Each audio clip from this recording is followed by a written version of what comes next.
Hello, my name is Devin and I'm a youth representative with the Hyde Park Jazz Festival. Today, I'm presenting our hashtag Tuesday Talks, a series of interviews with musicians who have performed at the Hyde Park Jazz Festival either this year or in past years. On that note, I'm extremely excited to be here today with pianist, conductor, musical director, recording artist, composer, and arranger, Jo Ann Daugherty. So, Miss Daugherty, how are you today? I'm well, thank you. How are you? I'm doing well, and once again, I'm extremely excited to be with you today. Well, I'm really happy to be here too. So, Great. yay! Let's get right into it. Can you tell our audience a little bit about your musical background, such as when and why you started playing piano, who have been your main influences, and who gave you your first real break on the jazz scene? Oh boy, that covers a lot of territory. Okay, so I grew up playing the piano from the very beginning. We had a piano in the house, but I grew up in the country, so I didn't have the same kind of distractions that other kids did. I grew up on a farm. And when other kids would go to each other's house and play, I just played the piano. So it was kind of my early thing. And I begged for lessons, and I started in kindergarten, which made me a nerd, but that's okay. And it was really the thing that I latched onto um, and identified myself with most closely from the beginning. Um, I didn't feel like I was a country kid, but I didn't want to stay there. I didn't want to live in the country. I wanted to see the world. I wanted to play the piano. And I couldn't figure out how any of that would work together, but I just had this wild dream, and I mostly have gotten to do it right up until March, An which amazing at thing. which point everything changed. Yeah. So, but yeah, it's been really the piano has been my entry into the world, which makes me very grateful and lucky. So there were a bunch of other questions in there too. So what I'll give it else? to you again. Basically, who have been your main influences? Piano wise, my main influences would be oh boy, it's hard to say main, but I would say high on my list would be Chicago's own Herbie Hancock. I love the swinging style of Wynton Kelly and Red Garland. I love Bill Evans. I love Brad Mehldau. I love Stevie Wonder. I really love Stevie Wonder. And it could just go on and on and on. But I just try to have a very open heart when I hear music, and I'm not really concerned about the category so much. So who's influencing me can really change from week to week or day to day. So, but those are some perennial favorites. I can relate with that. Yeah, right. So, who would you say gave you your first real break onto the jazz scene? Um, boy, I don't know about that. I there's a great article by Gary Burton, the vibraphone player, where he talks about. I have a copy of this just on paper somewhere. He talks about a career is not for most people not a big break as much as it is a series of are you ready's when an opportunity arises. And I would say for me that has been really true. I don't know that I've had a big break. I don't know that I've broken big yet. I don't know. But the thing I try to do is be really ready for any opportunity that comes up. So the person that got me on a Broadway show is different than a person that hired me to do this thing or that thing. But at every point I tried to be ready when even when it didn't seem like it was an important gig. Every gig kind of you meet someone and you just don't know. So that's Yeah, that's an important thing to note. That every gig is an important gig, and you should play your best or do yeah, your you should best for everything. be prepared and be the kind of person you want to be around on a gig and all those things. Yeah. So, how would you say that music has shaped your life? Music has really been the thing I shaped my life around. Just the pursuit of, how can I hear more of these sounds? How can I make these sounds? What is making these sounds? How can who is making? How can I get in there and try this too? So again, because I came from the country, I didn't know any professional musicians. I wasn't around anyone like that. So I went to college and studied music, and I told my parents I wanted to play, and they're kind of like, what would that mean? What would you do? Would you, you could go play in Branson. And I'm like, no, no, I can't. Because there were a lot of country music shows down in Branson at the time, and it was a place people were going to work, and I was like, no, that's not it, that's not it. But I went to college and then moved to Chicago. I moved to Kansas City first because for me that was the big city, and then I wanted more opportunities still, and I moved to Chicago, and I've stayed here, but I've certainly traveled a lot from here. So yeah, it's been the guiding force in my life, I would say. Yeah. That's pretty amazing.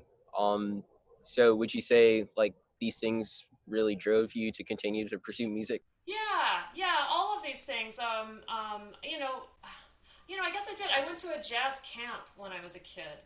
Mm-hmm. Like Abersol type? no, it wasn't Abersold. It was the Jim Widener Jazz Camp in Missouri, because I'm from Okay. Missouri, so I hadn't heard of any of this stuff. And the truth is, I went to a smart kid camp for a while, because my parents were just trying to find something for me to do. Right. Um, and that was just for junior high years or middle school years, as you call them here. And then that same college, it was Drury College in Missouri, they had a jazz camp later on, and my parents were like, well, go do that. And I thought, well, I don't know anything about that. Why would I do that? Um, that's when I first met professional musicians who were really, really dedicated to the craft and built their life around that, and started hearing things like, if you do what you love, you'll never have to retire, which I'm not sure that's true, but I certainly want to do what I love and keep making music. So yeah, and I might want to retire someday too, but I mean, that retirement is great. who knows? Who knows? Actually, I'm about to ask you, any memorable moments in your life that involved music? I mean, obviously there are, but like in addition to memorable moments or any stories you can recount, like what struggles in your life have you had where music has really been the thing that got you through? Okay. Um, okay. Well, memorable things and struggles. Sometimes they're the same thing. Um, I would say some of the most. I'll hit the memorable stuff first. Some of the most magical points that I can remember have been understanding that music can bridge a cultural gap. So I was in Japan and I couldn't speak any Japanese, and I was hanging around with people who couldn't speak any English. I had one friend, I was staying with her. She spoke great English, but none of her friends spoke English. Hmm. And she brought me to a jam session, and we couldn't talk about anything except we kind of.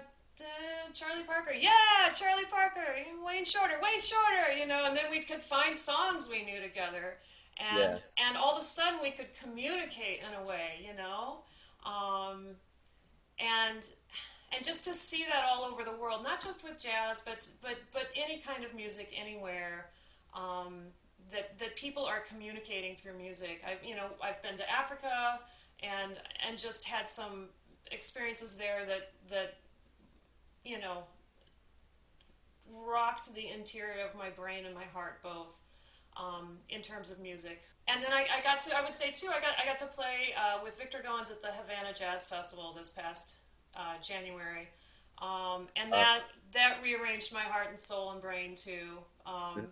I'm still trying to figure all that out, but but to be welcomed and embraced musically by strangers because you have this thing in common. We love a similar thing, and we've arranged our lives around trying to share this thing. It's an amazing bond that can happen between people who don't even have a language in common. So that's the good experiences. And you were talking about struggles and music. Yes. Well, I mean, music has been it's the soundtrack of our lives, right? And you use it to, especially in times like these, I look to music for comfort and solace, and the world doesn't make sense to me right now, and I'm like I call that the civilian approach to music, where I'm not thinking about the chords and the structure and stuff, but I am thinking that this Curtis Mayfield song makes me cry, that sort of thing. Right. So but the real struggles I've had are when I've thought music was going to be unavailable to me. And that, I've had a couple of, I've had just a couple of injuries in my life, but all of them were really threatening to my ability to play. Wow. And there have been times when I thought I might not be able to play again. And that being on the other side of that is incredibly better. That's all I can Of course. say, because you have to go through this thing and like, am I this thing? Am I still myself if I can't do this thing? All that stuff. And then you figure it out. My hand doesn't work the same way it used to, but I can still play now. So yay. But boy, 20 years ago, I was in a different spot with that. So Definitely, I understand. Sorry. Hold that's on. all right. That's all right. I mean, these are new times. Like we're playing music in the yard right now. I'm doing all these concerts in my yard right now, and like the Yeah, cicadas are singing, and the neighbors mowing his yard and stuff. So I we're understand. we're dealing with what we got right now. It's good. Yeah. Earlier you were talking about listening to music or music coming to you more from a listener standpoint rather than worrying about the chords and whatnot. But I also want to ask, will you be using your music to address the current social climate? Yes. And I have to say, it's a humbling place because I don't know anything more about that answer besides yes. It's not the time to stay quiet, and I don't have the shape of the words to describe this yet. But the thing that's most important to me right now is that I feel in a million ways that our country is coming apart. Like people are dividing strongly right now. Yes, And I want to use music to show. It's very Pollyanna-ish. It's going to come out sounding weird, but I really want to show that we can do things together and that people who look different can do things together and people with different backgrounds can like the same thing and then find out they like each other. Again, that's very oversimplified. Um, and I don't know my role in this social change yet, but I know that I want to be on the side that brings about healing.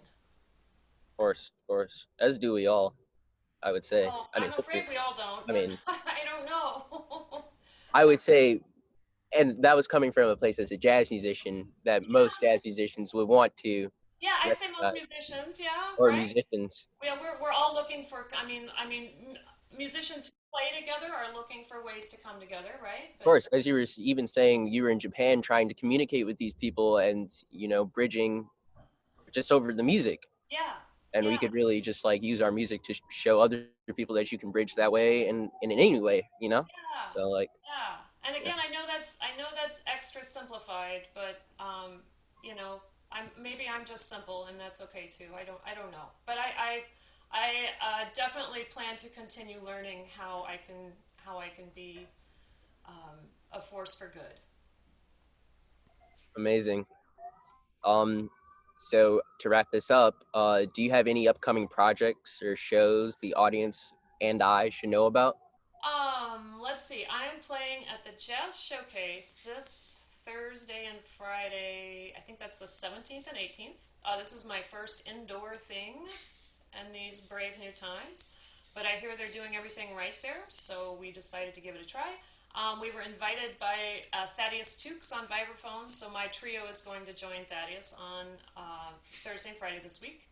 Um, and we're continuing to film concerts in our yard and releasing those on Facebook and YouTube. And we're going to do that just as much as we can before the weather turns, and then we're going to figure out how to do something else. We're filming on a friend's rooftop deck this weekend.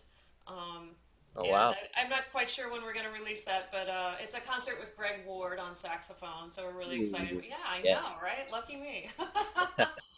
And then Josh Ramos and my husband Ryan Bennett on the drums. So that's kind of our regular group, and we're just trying to do as many things as we can with other folks while the weather's still good. A few outdoor parties here and there, but we're still basically trying to rearrange life so that we can, the places we work are closed down. Um, and and we continue to work in whatever way we can. We're certainly not sitting home being idle. We're spending a lot of time trying to figure out how to do it in this new world under these circumstances. So, Of course, of course. yeah. Well, I'd like to thank you for talking with us today. Well, sure. Thanks for bringing me up. So, Of course, of course. I'd also like to thank everyone at the Hyde Park Jazz Festival for facilitating these Tuesday talks, including our supportive viewership and festival attendees. Thanks again, and have an amazing day. Peace.